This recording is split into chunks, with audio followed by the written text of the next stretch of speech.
وأشهد أن محمدا عبده ورسوله لا نبي بعده اللهم صل وسلم وبارك عليه اللهم افتح لنا بفتوح العارفين Ya Allah, bukakanlah untuk kami segala hal yang telah kau buka bagi hamba-hambamu yang arifin, yang penuh dengan kearifan, yang mendalam dalam ma'rifah.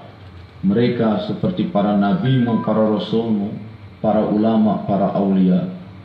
Allahumma ftah lana bifutuhil arifin. Allahumma ftah lana bifutuhil arifin. Walhamdulillahi rabbil alamin. Untuk Rasulullah SAW, keluarga dan ahlul bait beliau, para ulama, para masyayikh, para awliya, para guru-guru kita semua, juga orang tua kita. Al-Fatihah. Alhamdulillah.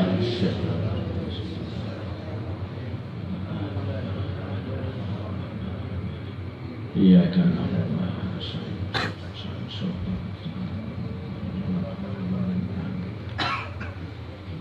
Hadirin, hadirat sekalian, hamba-hamba Allah yang mulia, para ustadz, para habaib, para tokoh masyarakat yang kami muliakan.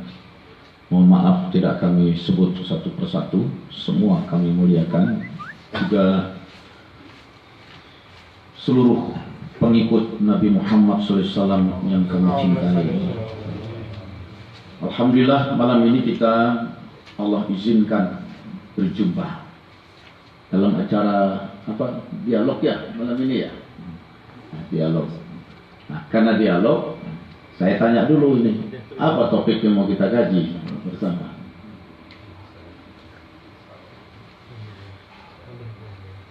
Saya sudah kali keempat ke Manado ini. Siapa yang pernah jumpa saya, mendengar ceramah saya di Manado sebelum-sebelumnya? Ada? Belum ada, paling beberapa orang panitia.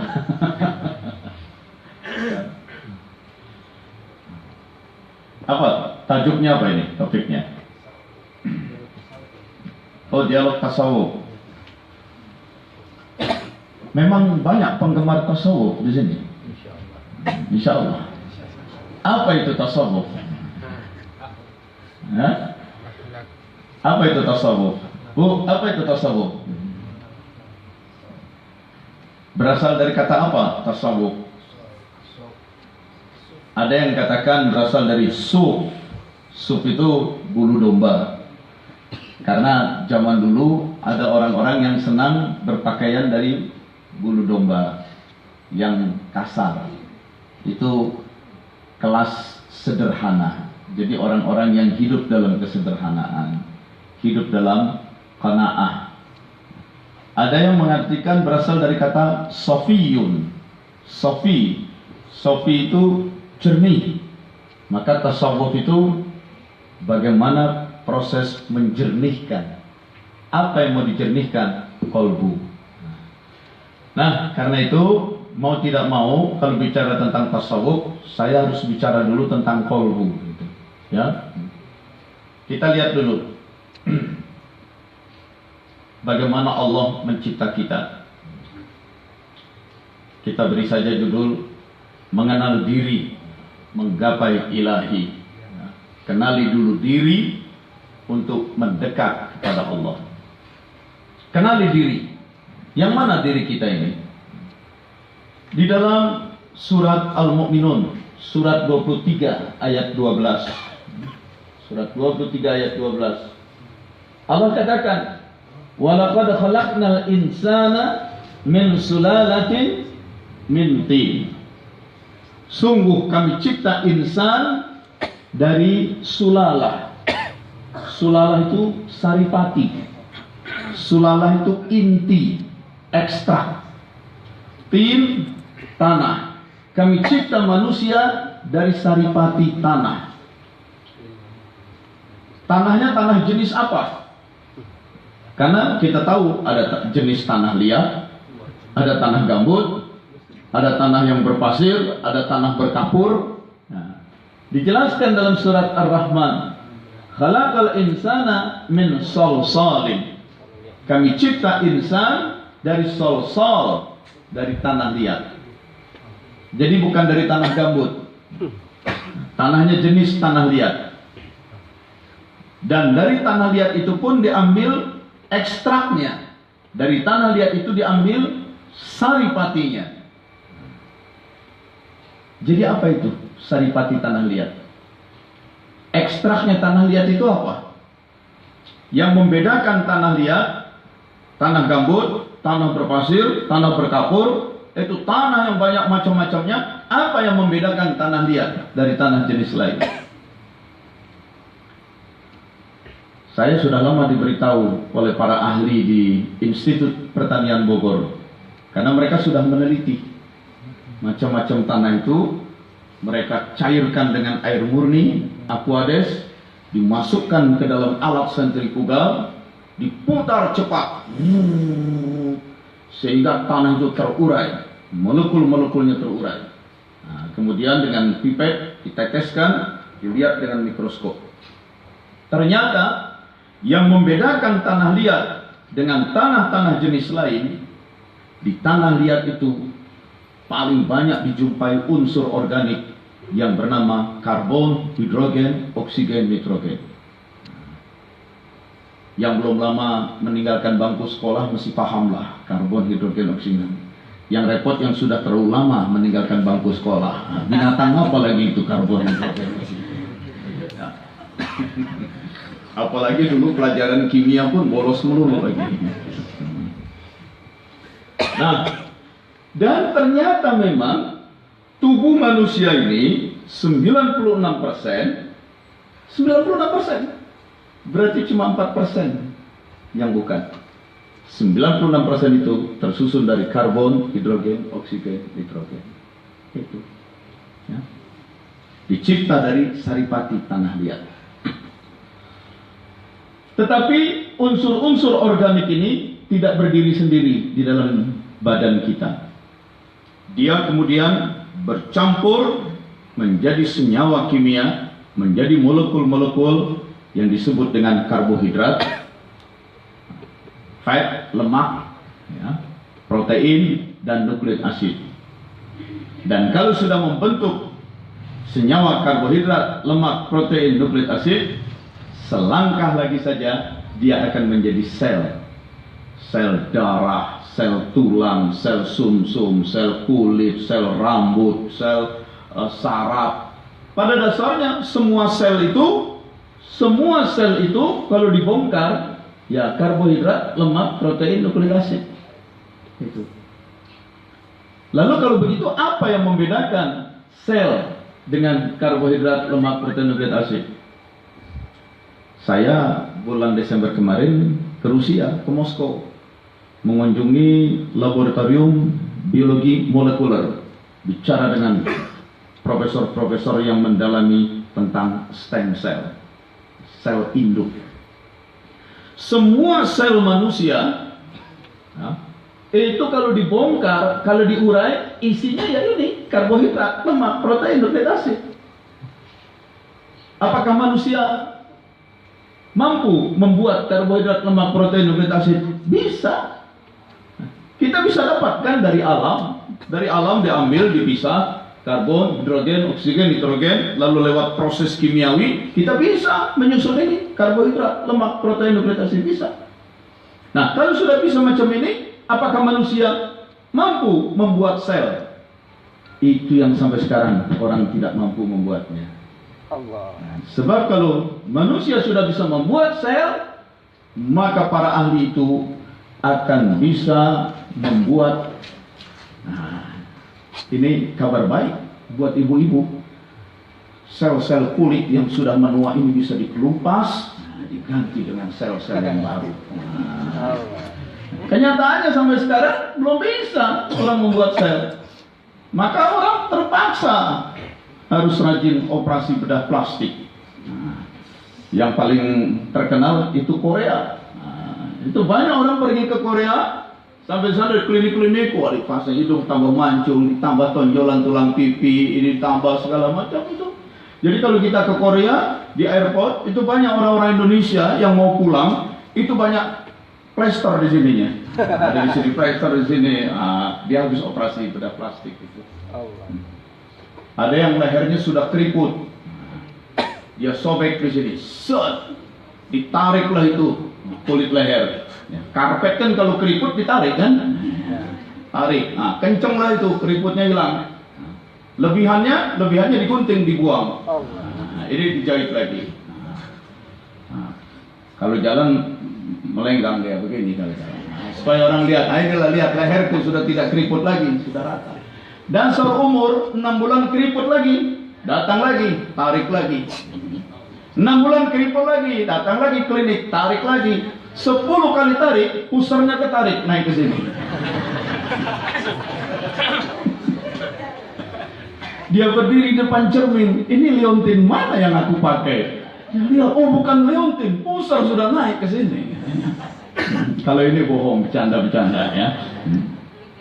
Pertanyaannya, kenapa orang sampai sekarang tidak mampu membuat sel? Kalau bahan-bahan pembentuk sel adalah ini dan ini, manusia sudah mampu membuatnya. Kenapa orang tidak mampu membuat sel? Karena disebut sel kalau dia hidup. Kalau dia hidup. Jadi permulaan kehidupan itu ketika terbentuknya sel, disitulah mulai ada kehidupan. Ada hayat. Hayyun qayyum, hayyun itu hidup, hayat kehidupan. Hayat bahasa Indonesianya nyawa. Sepanjang hayat masih dikandung badan, hayat. Hayat itu energi, daya hidup. Ya? Nyawa, bioenergi. Yang sampai sekarang orang tidak mampu adalah bagaimana mengisikan energi kehidupan, bagaimana menghidupkan. Itu orang belum mampu. Ya, maka kemarin Rusia itu di Moskow itu tempat terkenal dalam biologi molekuler. Mereka belum bisa menghidupkan sampai sekarang. Nah, jadi sel itu disitulah mulainya terjadi kehidupan. Maaf, karena itu seorang laki-laki dia mengeluarkan mani, sel sperma. Seorang perempuan mengeluarkan ovum, sel ovum. Mani juga mani perempuan. Itu sel-sel mani laki-laki maupun mani perempuan itu sebenarnya makhluk-makhluk hidup. Itu. Maka ini saya kasih contoh. Yang terlihat di gambar ini sel mani laki-laki. Ini seperti cebong ini. Sperma. Yang bulat besar ini sel mani perempuan, ovum. Jadi ovum perempuan itu memang 600 kali lipat lebih besar daripada mani laki-laki. Tapi perempuan dalam sebulan hanya menghasilkan 1 sel ovum. Tapi laki-laki sekali dia menyemburkan sperma bisa 6 juta sel. Itu mainnya keroyokan. Dan itu jadi hukum alam. Memang sejak awalnya kalau jadi laki-laki itu harus berani berkompetisi. 6 juta mengejar yang satu. Jadi laki-laki ya harus mengejar. Harus berani berlomba, merebut ya. Kalau perempuan ya menunggulah. Yang bahaya kalau yang perempuan, beberapa mazhab menganggap mani bukan najis. Sebagian mazhab Syafi'i bilang najis, tapi mazhab lain bukan najis. Kadang kita berpikir ya, kenapa bukan najis? Buktinya kalau sampai kita keluar mani, keluar sperma, kan kita wajib mandi junub. Mandi bukan menjadi alasan yang keluar itu najis, bukan. Contoh, maaf, kencing, najis bukan? Najis, kenapa habis kencing orang tidak harus mandi? Tapi keluar mani, orang harus mandi. Jadi mandi itu bukan menjadi bukti yang keluar itu najis. Dan bayangkan kalau setiap habis kencing kita harus mandi junub. Hanya karena yang keluar najis. Jadi sel sperma dan sel ovum ini sebagai sel dia sudah hidup. Maka kalau sampai dia bertemu, dua kehidupan menyatu, dia akan tumbuh membelah diri. Disatukan, dia mengalami mitosis membelah diri, 1 jadi 2, 2 jadi 4, 4 jadi 8, 16, 32, 64, 128, 256, 512. Dia terus membelah diri, membelah diri, membelah diri, membelah diri. Karena sudah hidup memang. Masya Allah. Hanya beruntungnya ketika dia terus tumbuh membelah diri, membelah diri, membelah diri, dia tidak terus tumbuh membelah diri seperti itu ke segala arah. Kalau dia terus tumbuh membelah diri ke segala arah, diri kita, badan kita akan bulat semua seperti bola. Menariknya, dalam dia proses tumbuh, pada tahap tertentu ada yang berhenti tumbuh ke samping, dia tumbuh ke atas ke bawah, sehingga akhirnya memanjang.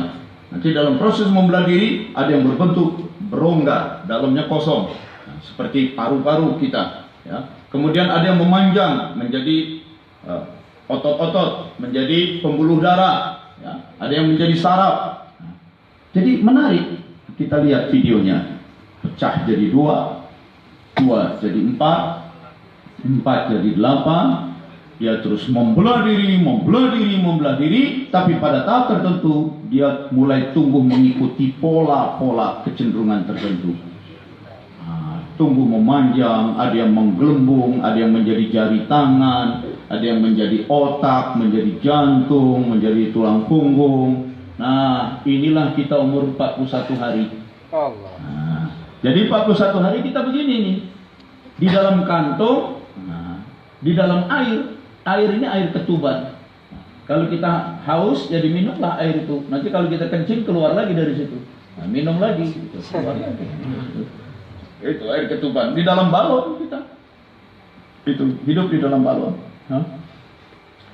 Nah, begitu. Jadi dia tidak tumbuh membelah diri ke segala arah, tapi dia mengikuti pola-pola tertentu. Nah, itu. Ada yang menjadi hidung, ada yang menjadi telinga, jadi mata. Itu. Jadi ada kecenderungan tertentu. Kecenderungan yang membentuk. Kecenderungan yang membentuk. Itu yang dalam bahasa Quran disebut al-hawa. Al-hawa. Ya. Jadi badannya, jasadnya sudah ada, ya. Fisiknya, bahan fisiknya, jasad sudah ada. Energi, hayat, nyawa sudah ada. Dan ada kecenderungan-kecenderungan, dorongan-dorongan tertentu, al-hawa sudah ada. Ini umur 41 hari. Inikah manusia? Bukan. Allah menyebutnya dalam Quran, ini adalah bashar. Bashar. Lihat surat Shad ayat 71-72. Baca sama-sama. Inni khaliqum basharam min tin. Sesungguhnya akulah pencipta bashar, tubuh yang hidup, tubuh biologis kebinatangan yang hidup. Fa idza sawaituhu, apabila sudah sempurna, wa nafakhtu fihi min ruhi, lalu kutiupkan ke dalamnya sebagian dari rohku. Sudah sempurna, kutiupkan ke dalamnya sebagian dari ruhku. Jadi kalau begitu, diri manusia yang sebenarnya, diri yang berwujud ruh itu, bukan bashar. Sebelum bashar tercipta, sebelum tubuh terbentuk, Allah sudah mencipta kita di alam lahud dalam wujud ruh. Ruh, ruh, ruh, ruh. Kita semua makhluk rohani di alam lahud. Kita ini makhluk ruh. Itu. Allah sudah cipta. Maka seorang sufi besar, Syekh Abdul Qadir Al-Jailani, dalam kumpulan ajarannya itu, kitab Sirrul Asrar, menjelaskan Allah mencipta ruh di alam laut itu, ruh yang masih murni, ruh yang suci. Semua ruh adalah Ruhul Kudus, ruh suci di alam laut. Dan nanti manusia-manusia yang roh itu ditugaskan, diturunkan ke muka bumi, supaya mudah dia bekerja. Di muka bumi disiapkan bashar. Maka jadilah bashar sebagai wadah, penampung, cangkang, casing. Sebenarnya yang dicipta dengan membawa misi dan tujuan hidup, manusia yang roh ini. Manusia yang mengemban tugas dan tanggung jawab yang roh.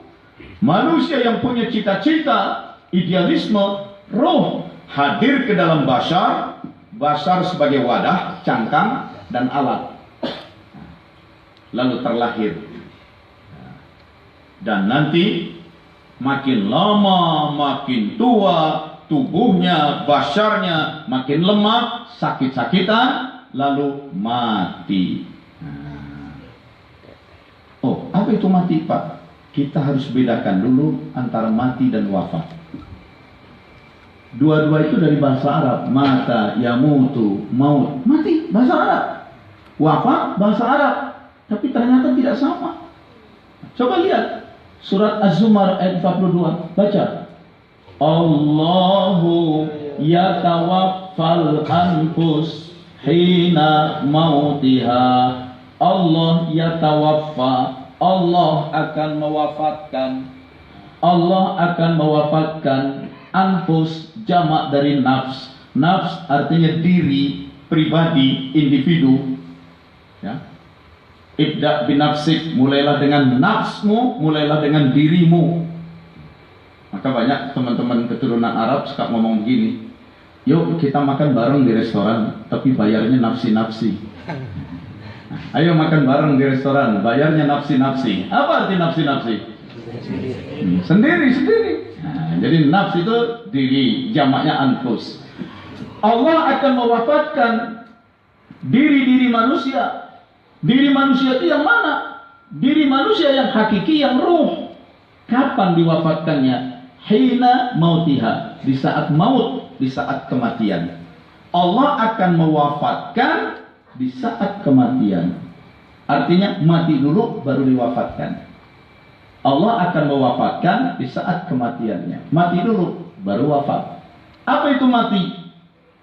Kalau tubuh ini bashar kehabisan hayat, kehabisan energi, kehabisan tenaga, maka bashar ini mati. Ini mati. Mati, habis hayatnya, tenaganya. Terus kalau basarnya mati, bagaimana dengan diri manusia yang hakiki, yang ruh diwafatkan? Apa itu wafat? Ruh itu dicabut, dikeluarkan dari basar. Itulah bedanya mati dan wafat. Jadi disebut mati, itu dia mati, ruh dicabut keluar, itu wafat.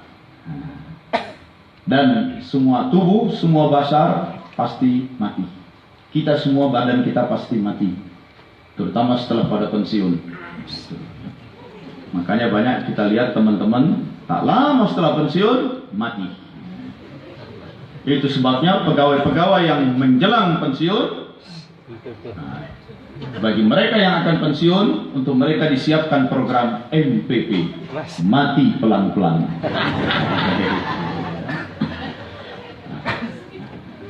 Mati pelan-pelan, matilah dia punya basar, dia punya ruh, wafat, dicabut keluar, ditarik keluar. Lalu bagaimana dengan basarnya yang sudah mati, terbujur, kaku terbujur, dikubur, masukkan ke dalam tanah, dan dia akan membusuk, meleleh, dia akan terurai kembali menjadi karbon, hidrogen, oksigen, hidrogen, kembali tanah. Lalu bagaimana diri kita yang sesungguhnya, yang ruh itu? Dibawa kemana itu ruh? Dibawa ke alam barzah untuk nanti berjumpa dengan Allah. Yauma yaqumur ruhu wal malaikatu saffa. Yauma akan ada suatu hari nanti. Yaqumur ruh, berdiri itu ruh di hadapan Allah. Wal malaikat, dan para malaikat mendampinginya. Sofa, membentuk sof. Ada malaikat di kanan, ada malaikat di kiri. Ini diri kita yang ruh berbaris membentuk sof menghadap Allah. Allah tanya, hei kamu makhluk rohaniah, yang ketika masih di bumi kamu dimasukkan ke dalam badan, sepanjang hidup di muka bumi, waktumu paling banyak untuk apa? Sibuk apa kamu? Sibuk ya Allah, chatting siang malam.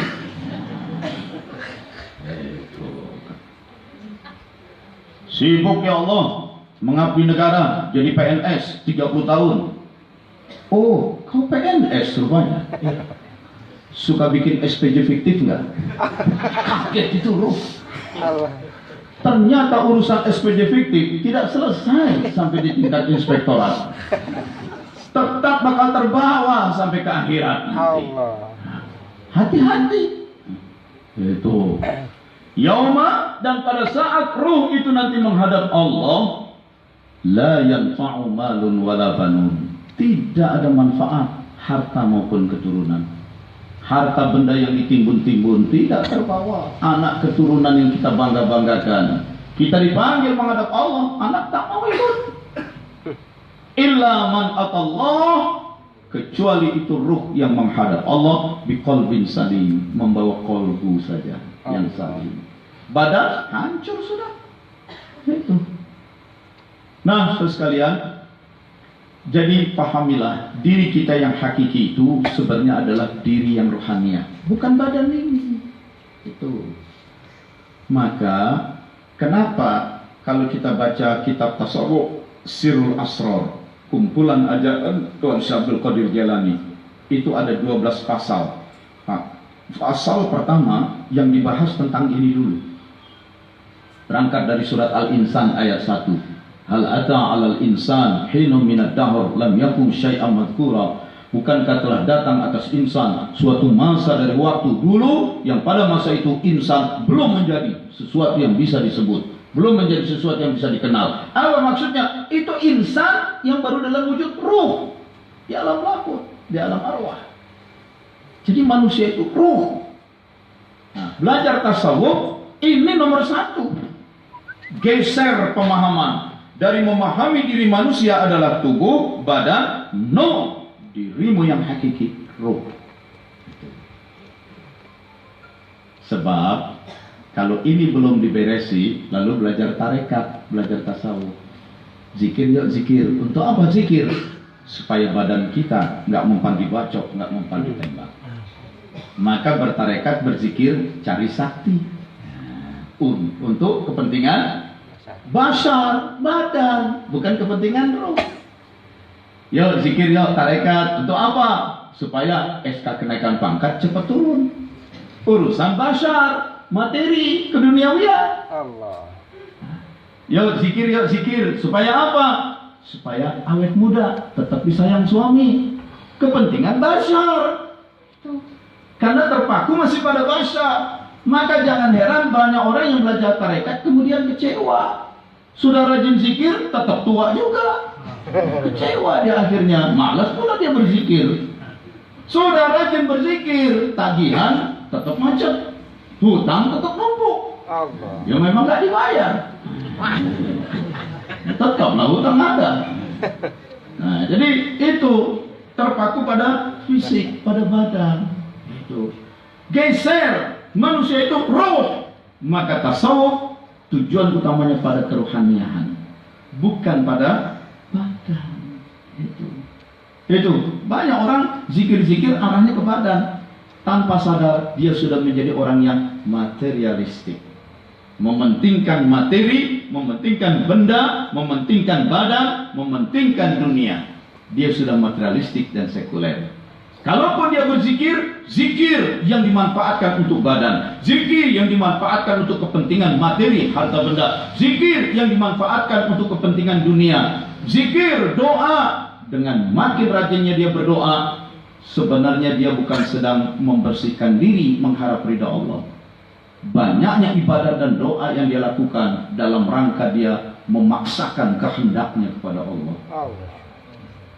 Zikir dan doanya, ibadah dan doanya itu dalam rangka memalak Allah. Gitu.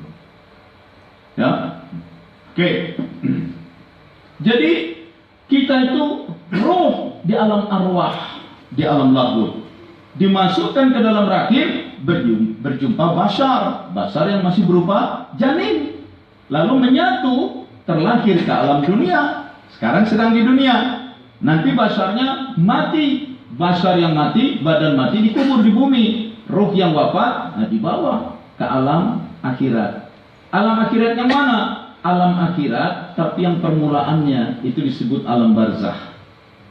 Kalau rumah ini teras depannya, alam barzah. Di alam barzah, ruh menunggu sampai terjadi kiamat. hancur semuanya, lalu dibangkitkan, dipanggil, diadili di hadapan Allah, melewati jembatan Shiratal Mustaqim, barulah alam akhirat yang sesungguhnya. Diri kita itu ruh. Nah, itu begitu. Ya. Oke. Sampai sini sudah paham? Insyaallah ya. Jadi karena itu jangan kita terjebak, terpaku memahami diri manusia pada bashar saja. Diri kita yang hakiki itu ruh. Karena banyak orang ditanya, tunjukkan padaku, mana dirimu? Mana dirimu? Ini diriku, Pak. Bukanlah, itu dada. Oh iya, ini diriku, seluruh badanku ini. Jadi banyak orang memahami manusia itu bashar. Si bapak memahami anak, inilah anakku. Mana anakku? Ya dari kepala, badan sampai kaki. Guru memahami muridnya, inilah muridku. Jadi orang memahami manusia lain itu semata-mata bashar. Materialistik, terjebak oleh kematerian. Dia mengabaikan ruh. Ruh itu banyak sudah dianggap tidak ada. Orang tidak peduli dengan ruh. Itu. Padahal kalau kita menganggap diri manusia cuma bashar, apa bedanya manusia dengan binatang? Apa bedanya yang kiri dengan yang kanan ini? Allah. Mata punya mata, dua-duanya. Hidup sama-sama punya hidup. Allah. Telinga sama-sama punya telinga. Congor sama-sama punya congor. Kelakuan juga mirip. Jadi apa bedanya manusia dengan binatang? Kalau kita memahami manusia hanya dari badannya. Maka saya selalu ingatkan,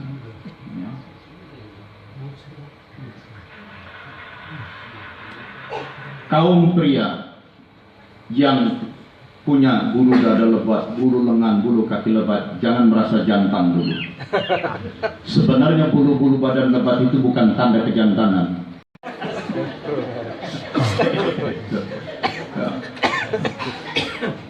Nah, makanya jangan menganggap memahami manusia cuma tubuh, badan.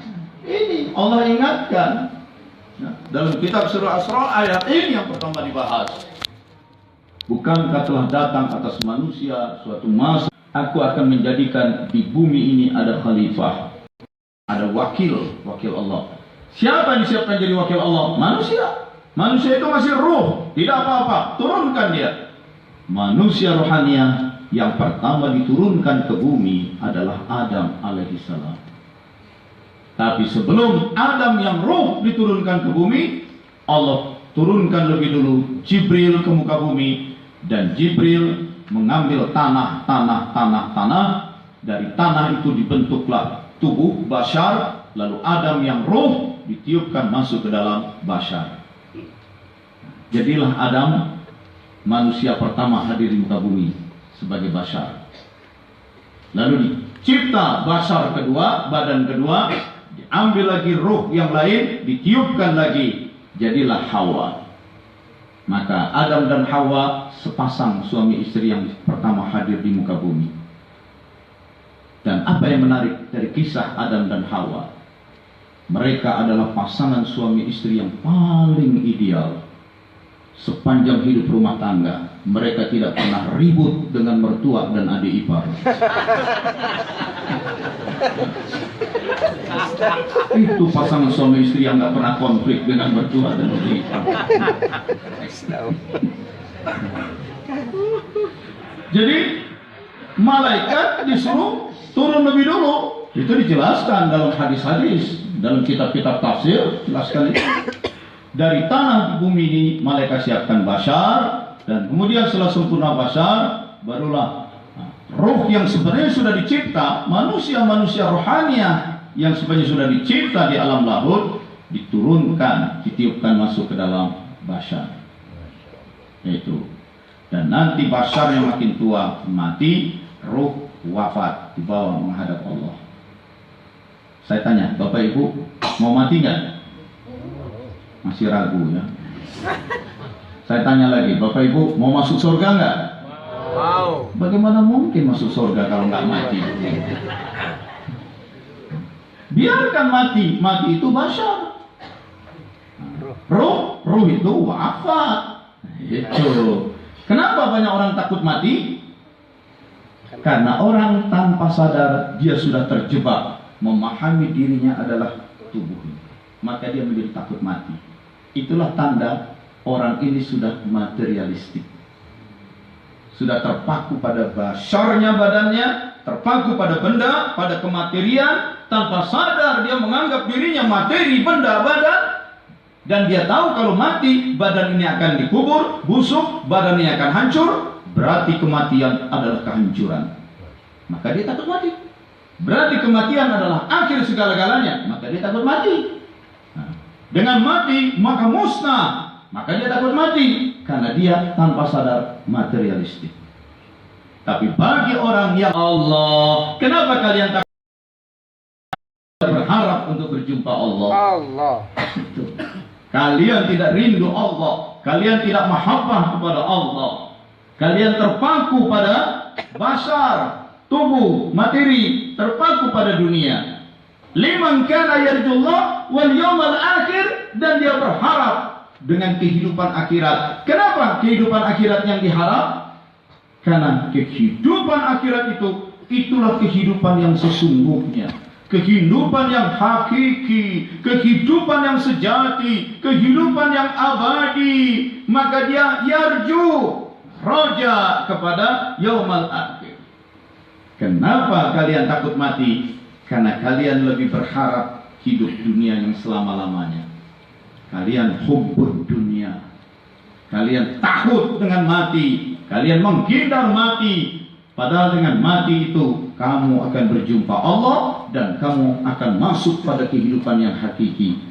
Kalau betul beriman, rinduilah Allah dan harapkanlah kematian itu. Bukan karena putus asa. Menginginkan kematian karena putus asa tidak boleh. Tetapi menginginkan kematian dalam arti kita dengan mati itu akan berjumpa dengan Allah. Maka mengingat kematian, menginginkan kematian dalam sebagai wujud rindu kepada Allah, itu bagus. Maka kita dianjurkan, kalau ada tetangga, keluarga, teman, sanak famili meninggal dunia, kita dianjurkan takziah, ikut ke kubur, mengantarkan kubur ke kubur. Untuk apa? Belajar. Tazkirah. Zikir itu bukan cuma subhanallah, subhanallah, subhanallah, menyaksikan mayat dimasukkan ke dalam lubang kubur, itu zikir. Itu. Apa itu zikir? Mengingat. Apa yang diingat? Ingat Allah, ingat akhirat. Jadi zikir itu bukan cuma subhanallah, subhanallah, subhanallah. Karena ada juga ibu-ibu sibuk dia dari dapur ke depan, depan ke dapur, subhanallah, subhanallah, subhanallah. Mulutnya subhanallah, tetapi kolbunya tetap panas. Rasanya tetap panas tiap kali ingat istri muda suaminya.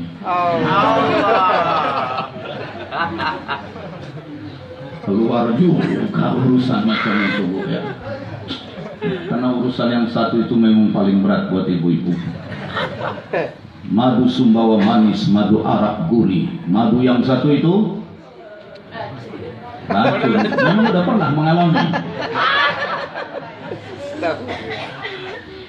Cerita soal madu nih, Bu, ya. Ada orang jual madu asli, ada madu palsu. Bagaimana cara tercepat untuk membedakan ini madu asli, ini madu palsu? Cara tercepat bagaimana, Bu?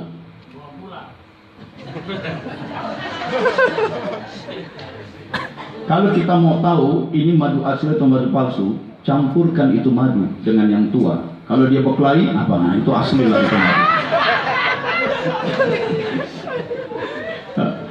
Oke. Jadi marilah menjadi orang beriman itu orientasi bukan pada fisik, benda, badan, materi.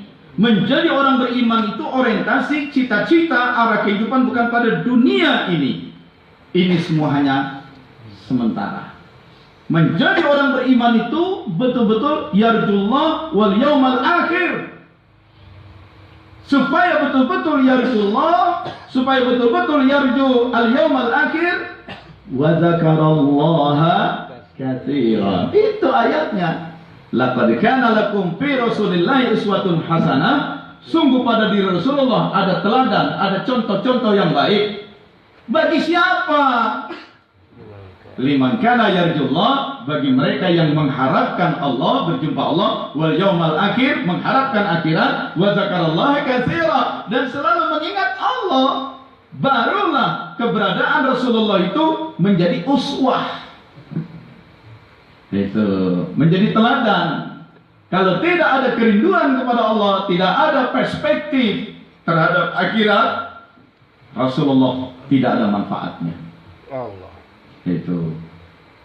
Karena sambungannya, laqad kana lakum fi Rasulillahi uswatun hasanah liman, bagi mereka yang, bagi orang yang. Nah, jadi uswatun hasanah itu baru bermanfaat, ada gunanya kalau yarjullah wal yaumal akhir wa dzakarallaha katsira.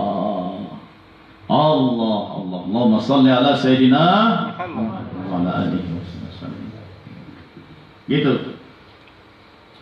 Sekarang kita tengok ayat lain, surat Asy-Syams. Wa nafsin wa ma sawwaha, wa nafsin, demi nafs, demi diri. Nafs itu diri. Diri yang mana? Diri manusia yang hakiki. Nafs manusia yang hakiki adalah nafs yang berwujud ruh. Ruh bahasa Arab, bahasa Indonesianya jiwa. Gitu. Oh, pantaslah seringkali nafs langsung diterjemahkan menjadi jiwa. Lihat kalau ustaz lagi ngajar atau sedang mentalkin di kuburan. Ya ayyatuhan nafsul mutmainnah, nafsul mutmainnah, nafs yang mutmainnah artinya diri yang tentram, pribadi yang tentram. Tapi diterjemahkannya menjadi wahai jiwa yang tentram. Kenapa nafs diterjemahkan jiwa? Nafs itu artinya adalah diri, dan diri kita yang sesungguhnya diri yang berwujud ruh. Ruh itu bahasa Arab, bahasa Indonesianya jiwa. Maka nafs diterjemahkan jiwa. Gitu. Ya. Nafs itu diri. Gitu. Oke. Wa nafsin, demi diri. Diri manusia yang hakiki, yang ruh. Wa ma sawwaha, dan segala hal yang menyempurnakannya. Menyempurnakannya berarti itu nafs belum sempurna. Kapan sempurna? Setelah Allah siapkan bashar, lalu diri itu dimasukkan ke dalam bashar, sempurnalah. Kita sekarang sedang sempurna. Kalau belum dimasukkan menyatu dengan bashar, sudah ada, tapi belum sempurna. Ya? Bapak-bapak, saya tanya, mau nggak kawin punya istri rohnya saja? Tidak ada bashar. Mau, karena belum sempurna. Itu, ya. Begitulah diri manusia yang hakiki itu, yang roh menjadi sempurna ketika menyatu dengan bashar. Nah, sampailah kita pada puncak pengajian, yaitu membahas qalbu. Apa itu qalbu? Ada dua.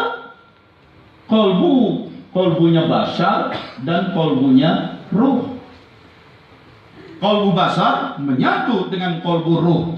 Bashar menyatu, ruh menyatu dengan bashar. Qalbunya ruh dengan qalbu bashar juga menyatu, tapi sebenarnya dia berbeda. Inilah qalbu bashar. Hadisnya sudah populer, sudah sering kita dengar dari kecil. Dalam Sahih Muslim, ala wa inna fil jasadi mudghah. Sesungguhnya di dalam jasad, di dalam tubuh, di dalam badan ada segumpal daging. Kalau gumpalan daging itu baik, maka baiklah jasad, badan seluruhnya. Kalau gumpalan daging itu rusak, rusaklah jasad, badan seluruhnya. Ala wahyal qalbu, gumpalan daging itu, itulah qalbu. Jadi qalbu di sini, qalbu yang merupakan gumpalan daging, qalbu yang bagian dari badan. Kalau dia baik, seluruh badan baik. Saya tanya, itu qalbu diterjemahkan orang di Indonesia apa? Hati. Banyak orang menerjemahkan hati itu di mana-mana. Ya? Kalau gambar anatomi ini, mana hati? Inilah hati. Bahasa Inggrisnya liver. Dada kanan, sebelah bawah. Tugasnya darah dari jantung masuk ke liver. Tugasnya liver adalah menyaring. Darah itu disaring secara kimia. Kalau ada racun, racunnya ditahan. Ada virus, kuman, penyakit, itu ditahan. Ada zat partikel bebas, itu ditahan. Maka orang yang keracunan dan sakit itu yang paling pertama kena hajar itu adalah liver. Segala macam penyakit itu pertama hantam liver. Minum minuman keras. Alkohol itu masuk kategori zat partikel bebas. Disebut zat partikel bebas segala zat yang tubuh tidak memerlukannya. Itu disebut zat partikel bebas. Diisikan, karena itu ditahan supaya dia jangan terbawa beredar, sekujur tubuh terbawa darah. Isikan lagi alkohol, tahan lagi, disaring. Isikan lagi, saring lagi, tahan lagi. Isikan lagi, tahan lagi, disaring lagi, filter lagi. Karena terus menerus diisikan, akhirnya livernya, filternya jebol, rusak. Maka begitu dia rusak, dia mati. Tapi sebelum mati dia membengkak dulu. Dia membengkak dan mengeras, lalu dia tidak berfungsi. Maka racun tidak lagi tertahan, racun terbawa darah ke sekujur tubuh, mata kuning, muka kuning, kuku kuning, orang itu lemah tak berdaya. Dibawa ke dokter, ditelentangkan oleh dokter yang pertama diperiksa, ini di bawah tulang iga terakhir nih, ditekan-tekan oleh dokter. Bapak livernya sudah membengkak dan mengeras, ini sudah sirosis ini. Apa Bapak suka minum minuman keras? Bapak saya ngaku, iya dok dulu, sekarang sudah tobat. Ya, nah inilah akibatnya. Makanya beberapa orang ada yang saya lihat ikut nekan-nekan ini juga. Nah, mulai khawatir juga dengan kebiasaan masa lalu. Enggak ya, cuma bercanda. Repot itu kalau liver sudah rusak, belek oleh dokter, gunting sambungannya, cepat buang, tak ada artinya. Lalu bagaimana dia hidup tanpa liver? Nggak bisa. Dia harus minta potongan liver dari anaknya, dari kakaknya, pokoknya orang yang punya hubungan darah dekat. Nah, kakaknya atau adiknya atau anaknya buka, dia ambil sepotong, klep. Nah, potongan dari anaknya itu dipasang di dia. Itu yang namanya cangkok liver. Bisa bertahan, bisa berapa tahun? Oh, bisa puluhan tahun. Walaupun yang dicangkokkan cuma sekian lah biasanya. Asal. Lalu si anak bagaimana? Sudah diambil sepotong, tidak apa-apa. Nanti 6-7 bulan tumbuh normal lagi dia punya liver. Nah, itulah hebatnya Allah. Tapi biayanya mahal. Itu. Nah, itu hati liver. Hati liver. Apa bahasa Arabnya? Bahasa Arabnya adalah kibdun. Kalau di Mesir dimuannatkan kibdatun, kibdah.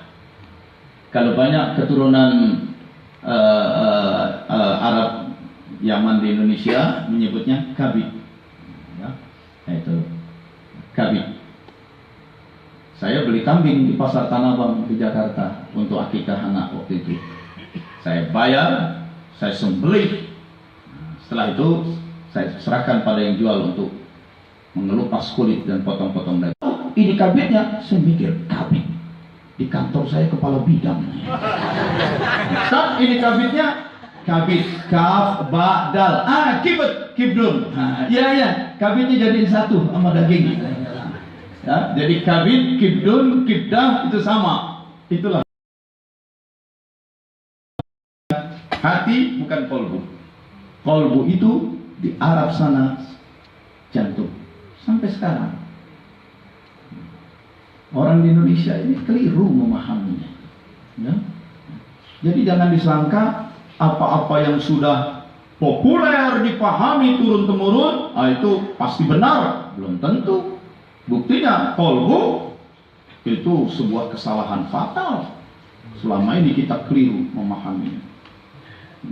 Jadi belum tentu yang sudah kita pahami secara populer itu benar. Contoh lain, saya kasih contoh dulu. Apa arti amal? Nyumbang kotak masjid, nyumbang kotak yatim piatu. Bukan. Amal itu perbuatan. Ada perbuatan yang baik, amal soleh. Ada perbuatan yang jahat, amal su.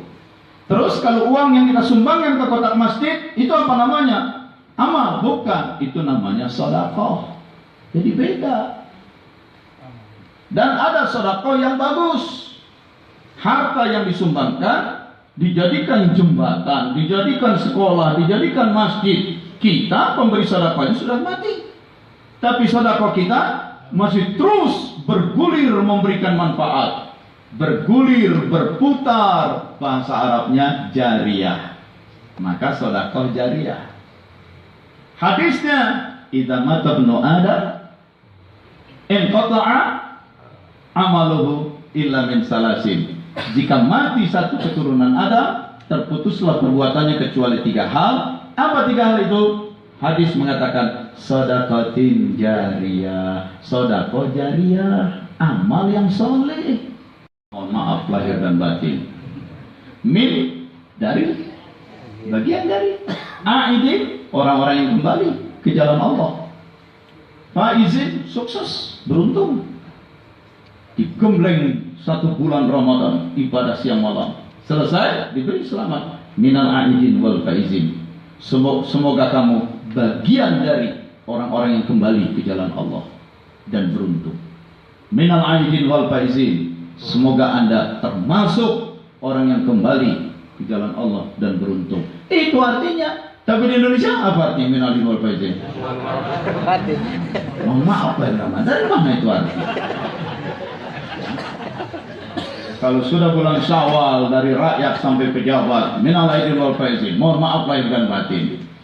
Itu keliru. Dan kekeliruan itu memang sudah populer gara-gara lagunya Bimbo. Siapa yang bisa nyanyi lagunya Bimbo nih? Gimana? Minal aidin wal faizin, maafkan lahir dan batin. Terus? Selamat para pemimpin, rakyatnya bertambah miskin. Ya salah lah jadi rakyat melulu sih. Baik. Jadi sekarang kalau ada yang bilang kolbu itu hati, kita bilang minal aidin wal faizin. Mohon maaf lahir dan batin. Kolbu itu jantung.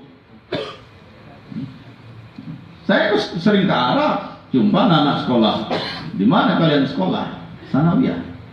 Alam biologi. Kamu belajar biologi? Ayo, nah. Wen kutub biologi. Mana buku biologi kamu? Coba berikan. Anak saya mau lihat. Saya buka-buka. Ada gambar seperti ini. Judulnya At-Tarkib Ad-Dakhili Lil Qalb. Susunan bagian dalam daripada kolbu. Inilah kolbu. Pantaslah kita baca di koran. Dokter bedah jantung itu ad-doktor fil qalb, dokter kolbu. Kolbu itu jantung, bukan hati. Ya.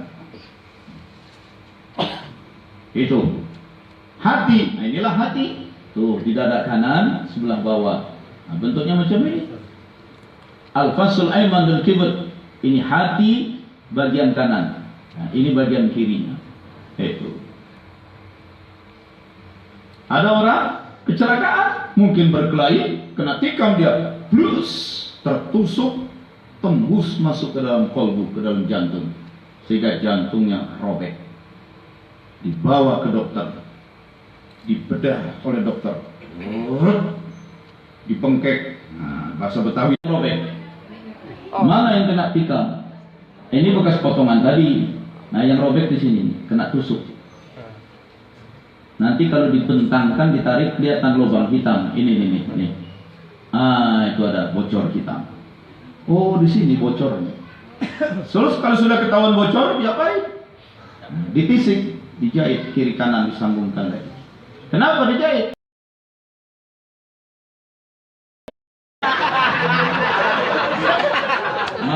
masukkan lagi ke dalam rongga dada, sambung-sambungkan pipa darah, kasih sentakan strom, blok, aktif lagi dia, blok. Begitu. Ini kolbu, jadi kolbu bukan hati, hati itu liver, itu, ya, kibdun, kolbu itu jantung, letaknya di tengah dada, agak miring kiri sedikit, itu. Ini kolbunya basyar, kolbunya badan, jantung. Ruh, bagaimana bentuk ruh? Gaib, abstrak. Tetapi pusatnya ruh, intinya ruh juga disebut kolbu. Rupanya ada kolbu yang kedua, kolbu ruh. Nah, di dalam kolbu ruh, pusatnya ruh, itu sudah ada potensi-potensi, kekuatan-kekuatan rohania, kekuatan-kekuatan spiritual yang disebut asy'ur, kesadaran, consciousness. Maka ketika roh ditiupkan masuk ke dalam janin, sejak saat itu janin mulai punya kesadaran dan dia menyadari itu. Dan dia sudah mulai punya az-zakirah, memori, ingatan. Dan itu bayi mulai memiliki iradah, kemauan. Itu dia meronta-ronta di dalam. Ya, ibu-ibu yang pernah hamil ya, itu kan kadang-kadang dia meronta-ronta di dalam ya. Ini perut kadang-kadang menonjol, kena siku dia. Dan kalau dia meronta-ronta, si ibu sakit, si ibu, aduh nak, mama sakit, mama sakit. Nah, dia diam, dia dengar, dia merasakan, dia mengerti. Itu. Nah, saya kan pernah menyaksikan itu ibu hamil, ya istri saya hamil begitu sampai menonjol itu, rupanya siku. Nah, sudah nak, mama sakit, mah jangan nak, diam. Itu bagi yang pernah punya istri hamil bisa paham. Kalau yang masih jomblo, nggak paham lah macam ini. Masih ada jomblo di sini? Kalau masih ada ya kita doakan. Semoga Allah segera memberi hidayah kepada mereka, agar mereka segera kembali ke jalan yang lurus. Memang apa ini? Ini bukan LGBT ini. Ya Allah, berikanlah jodoh-jodoh yang saleh dan salihah kepada semua jomblo yang masih hadir di ruangan ini. Amin. Insyaallah dapat pasangan yang saleh dan salihah. Nah, jadi masuknya ruh itu di dalam kolbu, sudah ada bibit kecerdasan, al-akal, sudah ada bibit akhlak, moral, sudah ada zauq, perasaan, sudah ada iman. Dalam hadis riwayat Huzaifah, annal amanah nazalat fi jazri qulubir rijal. Sesungguhnya iman sudah ada di dalam kolbu setiap orang. Maka ketika roh dengan kolbunya ditiupkan masuk ke dalam janin, di dalam kolbu sudah ada iman. Maka wa asyhaduhum ala anfusihim, aku syahadatkan mereka, kata Allah. Aku syahadatkan, begitu masuk disahadatkan. Alastu birabbikum, bukankah aku Tuhanmu? Ruh menjawab, bala syahidna, benar kami bersahadat engkau Tuhan kami. Itu syahadat yang pertama. Itu terlahir keluar, tumbuh dalam keluarga yang bukan muslim. Syahadat kebertuhanannya tetap ada, tetapi pemahamannya yang dirusak. Itu. Syahadat kebertuhanannya, setiap orang masih punya keyakinan di balik semua peristiwa-peristiwa alam yang dahsyat ini pastilah ada Dia yang hebat, Dia maha cerdas, maha berkehendak. Syahadat kebertuhanannya ada, tetapi konsepnya, pemahaman yang dirusak. Diajarkanlah Tuhan itu tiga, diajarkanlah Tuhan itu seperti bentuk seperti ini, dikasih patung, rusak syahadatnya. Itu. Maka setelah nanti dia makin dewasa, makin belajar, makin cerdas, dan Allah beri hidayah, dia kembali lagi ke dalam Islam. Dia harus ucapkan syahadat lagi, karena syahadat yang awal sudah sempat rusak. Gitu. Ya, ada mu'alaf di sini. Dia masuk Islam. Ya, akan adanya Tuhan. Ada. Lalu apa bedanya? Konsepsinya, pengertiannya. Tuhan dikonsepkan begini, begitu, begini, begitu. Itu. Oke, tapi syahadat itu ada. Itu, ya. Baik. Saudara, kolbu yang rohani inilah yang dijelaskan dalam hadis riwayat Ibnu Majah. Jika aznaba, kalau dia berdosa, sekali dia berbuat jahat, berdosa, kanat nuktatun sauda, akan terbentuklah bercak hitam, cipratan hitam, kotoran-kotoran hitam fi qalbihi, di dalam kolbunya. Semakin banyak kejahatan, semakin banyak dosa dibuat, semakin banyak bercak hitam, seluruh kolbu menghitam. Orang jahat kolbunya hitam. Maka saya pun pergi ke dokter bedah jantung. Dok, apakah dokter pernah membelah dada seseorang, mengoperasi jantungnya, dan belakangan dokter baru tahu pasien yang dokter operasi ini sebenarnya penjahat, perampok, pembunuh. Oh, sering. Lalu apa warna kolbunya, warna jantungnya orang jahat itu? Hitamkah? Sejak saya jadi dokter, saya tidak pernah lihat kolbu jantung hitam. Meskipun orang itu jahat, kolbunya tetap merah. Kalau jantung, kolbu orang jahat merah, lalu bagaimana dengan hadis ini? Orang jahat kolbunya hitam. Yang hitam itu kolbu yang rohani, ya, kolbu rohani. Itu. Kolbu itu pusatnya roh, abstrak, gaib. Bagaimana yang gaib itu disebut hitam? Ini hitam dalam makna majazi. Majaz, hitam dalam makna perumpamaan, bukan hitam secara hakiki. Mikrofon ini warnanya hitam, hitam secara hakiki. Ya. Tapi ada hitam dalam makna perumpamaan. Ya. Di mana orang itu tinggal? Dia tinggal di sudut kota sana, Pak. Itu di daerah hitam. Mana itu daerah hitam? Ya, itu daerah yang di situ banyak perumahan kumuh, di situ banyak bandar narkoba, banyak preman, banyak pelacuran. Nah, itulah daerah hitam. Oh, ada daerah hitam di sini. Ada. Kita lihat besok. Begitu dilihat, rumah-rumah di situ nggak ada yang catnya warna hitam. Kenapa disebut daerah hitam? Tidak ada tembok berdinding hitam. Itu hitam dalam makna perumpamaan.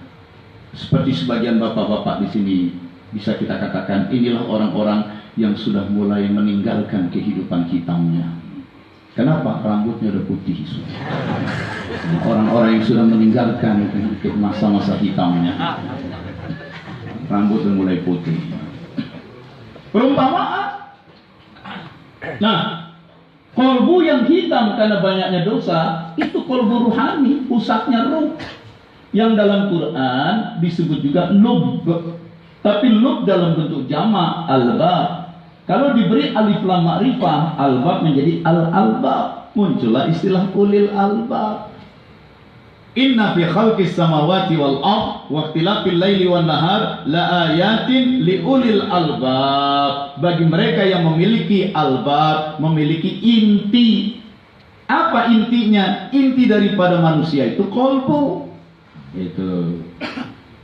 Kolbu rohani inilah di dalamnya berisi kesadaran. Dia tahu mana baik, mana buruk, mana jujur, mana khianat, mana santun, mana kurang ajar. Di kolbu ini ada perasaan, cinta kasih, benci, cemburu, iri, dengki. Di kolbu inilah ada kemauan.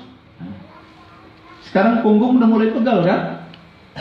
Betis mulai capek kan? Kenapa masih bertahan duduk di sini? Karena ada iradah, ada kemauan, tetap bertahan. Kenapa iradah itu mengendalikan Anda tetap duduk bertahan di sini, padahal punggung pegal, capek? Karena iradah itu menyatu juga dengan iman, menyatu juga dengan moral. Masa Pak Wafidin datang jauh-jauh dari Jakarta, dia bicara belum selesai sudah kita tinggal pergi. Moral tidak mengizinkan itu. Ada. Nah, ini menyatu dalam kolbu. Ini bahasa Indonesianya adalah hati nurani. Hati nurani. Tapi orang suka malas menyebut, disingkat jadi hati. Salah, hati, liver. Maka jangan singkat-singkat, sebut hati nurani. Jangan disingkat, apalagi Hanura, bekalah mulu lagi. Sebut lengkap, hati nurani, hati nurani.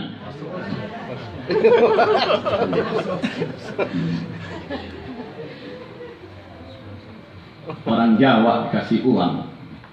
Bung, ini uang, ambil. Uang apa ini? Nah, uang yang kemarin. Kalau uang macam itu, saya nggak mau terima. Kenapa? Ini kan uang, tetap bermanfaat untuk belanja. Kalau uang hasil kegiatan yang kemarin, saya nggak mau ikut-ikut. Terima aja lah. Kenapa? Tidak bisa. Ini dalam manah kulo. Hati nurani, bahasa Jawanya manah. Ada orang Jawa sini? Betul. Manah. Orang Sunda menyebutnya manah. Orang Batak menyebutnya roha. Maka ada perusahaan namanya Dosni Roha, distributor alat farmasi ya. Roha. Saya duga itu berasal dari bahasa Arab, ruh. Tapi ini ruh yang intinya ruh roha. Di dalam roha ada kejujuran, ada iman. Di dalam manah ada moral. Orang Dayak sebelah utara menyebutnya Otin Ausok. Orang Bugis menyebutnya Inin Nawa Madeceng. Orang Makassar menyebutnya Ati Macinom. Orang Gula Mongondo menyebutnya Piayun Gina. Tahu Ustaz, ya nanya dulu sebelum ceramah. Orang-orang Cina Bangka Belitung seperti teman-temannya Ahok, Yongxin. Kenapa seseorang melihat ada nenek-nenek dipukuli anak muda, dia nggak bisa terima? Ada Piayun Gina, ada Inin Nawa Madeceng. Itu biar lagi naik motor, dia mau berangkat kerja, dia berhenti motor, dia ambil deh. Kau anak muda, kenapa itu orang tua kau pukuli? Kenapa dia ikut campur? Ada hati macikno, ada moral, ada iman di dalamnya. Itu. Ya, jadi manusia itu meskipun sukunya beda-beda, tetapi sebenarnya sejak awalnya sudah punya kesadaran. Sesungguhnya di dalam diri kita ada sesuatu. Sesuatu itu yang kita mau buat curang, kita tahu itu curang. Sesuatu yang membuat kita bisa bedakan ini baik, ini buruk, ini jujur, ini khianat, ini santun, ini kurang ajar, sudah tahu. Makanya Nabi katakan istafti qalbak. Mintalah fatwa kepada kolbumu. Selalulah bertanya pada kolbumu. Albirru, suatu kebajikan, suatu kebaikan adalah apa yang menenteramkan kolbumu. Meskipun semua orang berkata tidak. Dan suatu kejahatan adalah apa yang menggelisahkan kolbumu. Meskipun semua orang sudah membenarkan. Itu. Bung, you nggak usah sok idealis lah. Zaman sekarang jangankan yang halal, yang haram aja susah. Benar kan? Benar. Makanya udahlah, terima aja uang ini. Ya tapi kan ini nggak benar. Ini kecil lah, udah biasa di mana-mana orang main macam begini. Lihat tuh babe-babe kita yang gede-gedean aja aman, cuma nabrakin tiang listrik kan. Apalagi yang kecil-kecil begini, semua orang ditutup mata, udah biasa. Lagi pula anak kita perlu pendidikan, masa depan itu berat, pendidikan mahal. Semua argumen itu benar, masuk akal. Tapi begitu kita akan melakukannya, tidak menggunakan hati. Suatu kejahatan, suatu dosa adalah apa yang menggelisahkan kolbumu meskipun semua orang sudah membenarkannya. Suatu kebajikan adalah apa yang menenteramkan kolbumu meskipun orang menentangnya. Maka istafti kolbak, bertanyalah pada kolbumu. Masalahnya orang sudah nggak kenal kolbu. Bertanyanya ke dukun, bertanyanya ke medsos. Itu. Tidak bertanya ke kolbu. Kolbunya kotor lagi.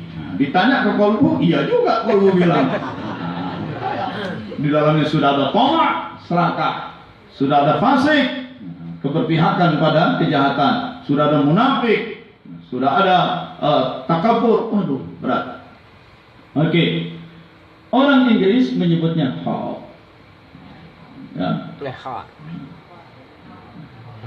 Nah, Bukan jantung ini Pak. Lihat aja dalam kamus Merriam-Webster. Ada heart secara fisik, hollow muscular organ. Organ tubuh yang hollow. Hollow itu di dalamnya tidak padat berisi, tapi ada ruangan, ada bolong. Seperti jantung, paru, itu kan di dalamnya hollow itu namanya. Ya. Nah, yang tugasnya memelihara sirkulasi darah. Nah, inilah heart attack, serangan jantung. Tetapi ada heart yang spiritual, once in the most karakter, bagian terdalam dari karakter, sumbernya kepribadian, sumbernya kecerdasan, sumbernya minat, perasaan, emosi dan moral. Itu pun heart juga. Tapi bukan heart yang fisik ini.